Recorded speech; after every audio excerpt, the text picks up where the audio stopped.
Hello beautiful people, welcome back to my channel Sudarshana Reddy. నేను అర్చన. మరొక interesting వ్లాగ్తో అయితే మళ్ళీ ముందుకు వచ్చేసిన.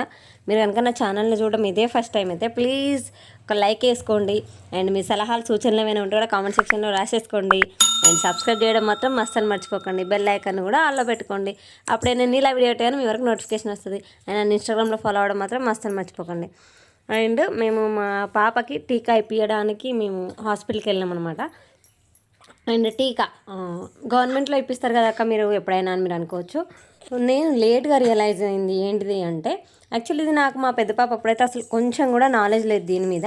సో గవర్నమెంట్లో ఇచ్చేవి సరిపోతాయని నేను అనుకున్నా. బట్ నేను మా పెద్ద పాప విషయంలో ఫేస్ చేసే ఈ స్ట్రగుల్స్ అనేవి ఉంటాయి కదా కొన్ని చిన్న చిన్నవి. సో వాటిని ఫేస్ చేయడం వల్ల నాకు ఈ ఆలోచన వచ్చిందనమాట. దానికంటే ముందు నేను ఒక ఎగ్జాంపుల్ చెప్తా.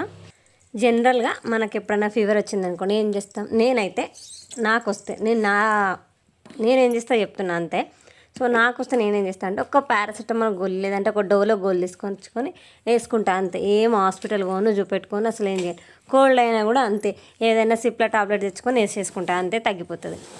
అదే హాస్పిటల్కి పోతే ఒక పారాసిటమాల్ గోళీ ఇయ్యడు కదా డాక్టరు, అన్ని బలానికి టానిక్లు ఆకలికి ఇవన్నిటికీ రాసిస్తాడు ఆయన.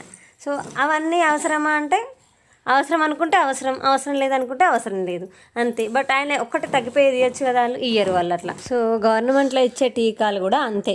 ఏంటంటే ఏదైతే అవసరమో అత్యవసరమో అది మాత్రమే ఇస్తారు పిల్లలకి. అన్నీ ఇవ్వలేరు కదా వాళ్ళు కూడా, ఎందుకంటే ఒక్కరిద్దరు పిల్లలు కాదు కదా.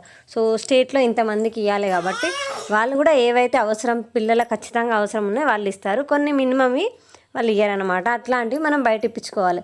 ఆ సంగతి నాకు మా సమీక్ష అప్పుడు తెలియదు. సో నాకు మా చిన్న పాప ఇప్పుడు తెలిసింది. అందుకని నేను మా చిన్న పాపకి ప్రైవేట్లో కూడా టీకాలు ఇప్పిస్తున్నాను అనమాట. మంత్లీ అది నెలకు ఒక్కసారి ఉంటుంది.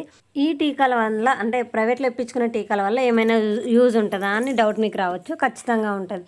అంటే ఇట్లా వెదర్ చేంజ్ అయినప్పుడు వైరల్ ఫీవర్స్ వస్తూ ఉంటాయి పిల్లలకి, అట్లాంటివి రాకుండా ప్రొటెక్ట్ చేస్తాను అనమాట పిల్లల్ని. అందుకని నేను ఇవే ఇస్తున్నా. And coming back to my video. So హాస్పిటల్కి వెళ్ళొచ్చిన తర్వాత నెక్స్ట్ డే నా ప్యాకింగ్ నడుస్తుంది అనమాట. ఎందుకు ప్యాకింగ్ అంటే, మా చిన్న పాపకు పుట్టు వెంట్రుకలు తీయడం కోసము మేము యాదగిరిగుట్ట వెళ్తున్నాము. దానికోసానికి ప్యాకింగ్ అనమాట. ముందు రోజు ప్యాకింగ్ చేసుకున్నా, ఏమేమి పెట్టుకున్నా ఇదంతా నేను మీతో షేర్ చేసిన. సో కిడ్స్ ఉన్నప్పుడు అయితే మనము వాళ్ళకి పిల్లలకి ఫ్రాక్స్ పెట్టినా, అండ్ నేను చీర ఇట్లా పెట్టుకున్నా. అండ్ పిల్లలకి ఫ్రాక్స్ ఇట్లా పెట్టినప్పుడు కుచ్చుకునేవి ఏవైనా మంచివి వర్క్ ఉన్నవి పెట్టినప్పుడు టీషర్ట్స్ అయితే అస్సలు మర్చిపోకండి. టీషర్ట్స్ కూడా ఖచ్చితంగా పెట్టుకోండి. వాళ్ళకు ఒక్కొక్క రెండు జతలు ఎక్స్ట్రా పెట్టినా, ఎందుకంటే నానుకుంటారు అట్లా ఇట్లా. అండ్ ఈ టీషర్ట్స్కి ఇట్లా ఎందుకనంటే మేము నైట్ కూడా అక్కడనే స్టే చేస్తున్నాము. సో నైట్ వేయడానికి ఉంటుంది. అండ్ ఇంకొకటి, ఖచ్చితంగా వెంట్రుకలు తీసుకునేటప్పుడు ఇది ఖచ్చితంగా గుర్తుపెట్టుకోవాలి. ఏంటిదంటే వాళ్ళకు వెంట్రుకలు తీసేటప్పుడు వేసిన డ్రెస్ ఏదైతే ఉంటుందో అది మళ్ళీ వేయొద్దు పిల్లలకు, అక్కడనే పడేసేయాలన్నమాట. దానికోసానికి ఎక్స్ట్రా అంటే ఖరాబ్ ఒక చిన్నగా అయిన టీషర్ట్స్ ఉంటాయి కదా, అవి పెట్టుకున్నాను నేను ఇద్దరు పిల్లలకి. అండ్ నాకు కూడా, ఎందుకంటే పిల్లల్ని ఎత్తుకునే నేనే కదా. సో నా మీద కూడా పడతాయి. నేను కూడా ఆ డ్రెస్ మళ్ళీ తెచ్చుకుంటే ఉతికినా కూడా వెంట్రుకలు అంటుకొని అన్నట్టుగా పడేసే డ్రెస్ పెట్టుకున్నాను నేనైతే. అండ్ మా వారికి పంచ కూడా పెట్టిన, ఎందుకనేది మీరు నెక్స్ట్ వచ్చే వ్లాగ్లో తెలిసిపోతుంది మీకు మా వారికి పంచ ఎందుకు పెట్టిన అనేది. అండ్ ఇంకా సామాన్లు ఏమేమి కావాలి మనం వెంట్రుకలు తీస్తే ఫస్ట్ టైం అంటే, ఒకటి కనుము బ్లౌజ్ పీస్ ఉంటుంది కదా అది, అండ్ 2 కుడకలు తమలపాకులు, అండ్ బియ్యం, అండ్ పోకలు, ఒక ఖర్జూర, ఇవి కావాలి మనకి. సో నేను ఇవన్నీ సర్దుకుంటున్నా. మా సమీక్ష అంటే ముందు ఒక 2-3 డేస్ ముందే నా బర్త్డే అయిపోయింది. సో ఆ బెలూన్స్ తోటి మా పిల్లలు ఆడుకుంటారు అనమాట. ఇద్దరు ఎంగేజ్ అవుతారు. నేను సర్దుకుంటుంటే, ఎందుకంటే నేను అంత పీస్ఫుల్గా సర్దుకోవాలంటే వాళ్ళని ఎంగేజ్ చేయాలన్నమాట ఖచ్చితంగా. సో మా వారు వచ్చేసి ఆ పాటికే. సో ఆయన ఎంగేజ్ చేస్తారు పిల్లల్ని. నా ప్యాకింగ్ అయితే ఇక కంప్లీట్ అయిపోయింది, ఆల్మోస్ట్ అయిపోయింది, ఇంకా డన్. నేను ముందే ప్యాక్ చేసేసుకున్నా, పొద్దుగల హడావిడి అవుతుంది అన్నట్టుగా. సో ఇది ఆ రోజు అంటే మేము ఏ రోజైతే మేము వెంట్రుకలు తీయడానికి వెళ్దాం అనుకుంటున్నామో ఆ రోజు అనమాట. సో మా పాప మంచి మూడ్లో ఉంది. సో తను ఫ్రెష్ చేసి అంటే స్నానం ఇట్లా పోసి తనని రెడీ చేస్తున్నా. నేను ఏమంటారు కాటుక అంత పెట్టినాను, భయపడకండి. ఎందుకంటే పిల్లలకి కాటుక పెట్టగానే పౌడర్ రుద్దకపోతే కాటుక ఫేస్ అంతా చేసుకొని గలీజ్ తయారవుతారు అనమాట, మొహం అంతా నల్లగా.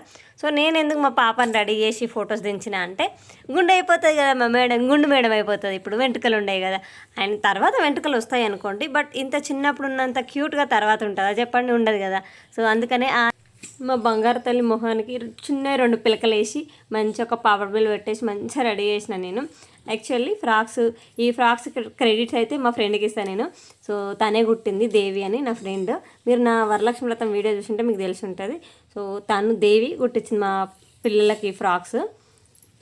అండ్ క్లాత్ వచ్చేసి మా అత్తమ్మ ఇచ్చిందనమాట, మా అమ్మ వాళ్ళ వైఫ్. సో పాపని ఫోటోలు ఇట్లా తీసేసిన తర్వాత మా వారు వచ్చి ఫ్రెష్ అయిపోయి ఇంకా మేము స్టార్ట్ అయిపోయినాము.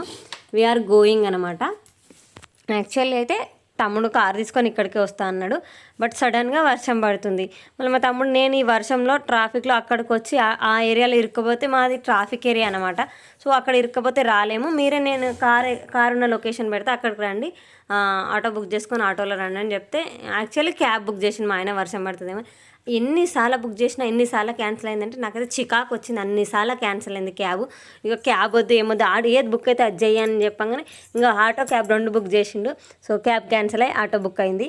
ఇంకా సరే ఏదో ఒకటి ఇక్కడ నుంచి బయటపడాలి. నాకు టెన్షన్, మేము 7 కన్నా పోదామంటే మొగులవుతుంది. ఇంకా మా ఇంటనే మా నెత్తిమీనే ఉన్నట్టుంది వాన. మేము ఎక్కడికన్నా పోదాం అనగానే వాన మా ఇంట వెనకనే ఊరికొస్తుంది. అట్లా వర్షం మొగులైతే అయింది. అంత చల్లగా ఉంది అన్నట్టుగా మేమైతే ఏమంటారు మా కోట్లు వేసేసుకున్నాం అనమాట. పిల్లలు నేను పెట్టుకొచ్చేసిన అవి కూడా, ఎందుకంటే వర్షాకాలము ఎప్పుడు చల్లగా ఉంటుంది కదా వెదరు, అందుకనే ఉండాలన్నట్టుగా నేనైతే పిల్లలకు నాకు స్వెటర్లు వేసేసుకున్నాను. నాకు కూడా చెవులకు గాలి పోయినా కూడా చల్లటి పాలు మళ్ళీ పాప తాగుతాయి, పాపకు కూడా సర్దవుతాయి అనే ఉద్దేశంతో నేను కూడా వేసేసుకున్నాను. నేను అస్సలు రిస్క్ తీసుకొని పిల్లల విషయంలో. సుషటోళ్ళు ఏమన్నా అనుకో, నాకు అనవసరం, నా కంఫర్ట్ ముఖ్యం, నా పిల్లల హెల్త్ ముఖ్యం నాకు. అందుకని నేను వేసేసుకుంటే వీలైనంత మట్టుకు వెచ్చగా ఉండడానికి ట్రై చేస్తామన్నమాట. సో అట్లా అక్కడ వరకు క్యాబ్ పోయి ఏమంటారు ఆటోలో పోయి మళ్ళీ అక్కడ నుంచి మా తమ్ముని కార్లో షిఫ్ట్ అయినాము మేము. వర్షం అయితే పడుతూనే ఉంది. సో మేము ఏమంటారు త్రిబుల్ ఆర్ రోడ్ మీదకి పోయినాం అనమాట. త్రిబుల్ ఆర్ ఎక్కేసినాము, ఔటర్ రింగ్ రోడ్డు. సో అట్ల నుంచి అయితే దగ్గర ఉంటుంది అన్నట్టు, అండ్ ఈజీగా పోవచ్చు అని యాదగిరిగుట్టకు మా తమ్ముడు ఆ రూట్లో తీసుకుపోయిండు. సో మేము యాదగిరిగుట్టకి ఎట్లా పోయినాం ఏంటిది ఇవన్నీ విశేషాలు నేను నెక్స్ట్ వచ్చే వ్లాగ్లో షేర్ చేస్తాను. సో అప్పటిదాకా చూస్తూనే ఉంటారు సుధార్చన రెడ్డి, నేను Archana. Bye, see you next video.